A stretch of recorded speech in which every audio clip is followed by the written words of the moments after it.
النهارده احكي لك بقى الاكل.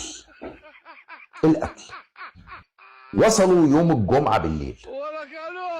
يقول لك اول ما وصلوا طبعا اتعشوا بتخمه عادي يعني، الخير كتير الحمد لله. تاني يوم الصبح طلبوا انهم ياكلوا بسطيله ورفيسه. بسطيله ورفيسه في الغداء، عايزين بسطيله ورفيسه. جم في العشاء قالوا لهم بسطيله ودجاج محمر.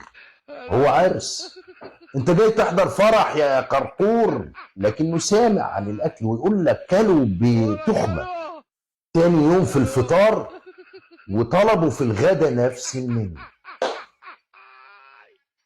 رفيسه وبسطيله ودجاج محمر ولحم بالبرقوق. عملوا لهم وليمه عرس. ولذلك كان بقى ساعتها بدأ يتسرب اخبار من الاوتيل قبل ما ينزلوا الملعب، وقلنا ده انهم بياكلوا حد التخمه.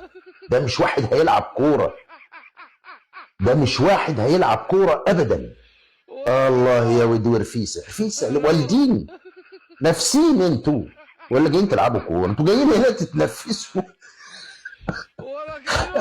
الله العظيم نفسين. بكتروا لهم الحلبه، كترت لهم الحلبه، نفسين يا عيني. جايين هنا يتنفسوا، مش جايين يلعبوا كوره.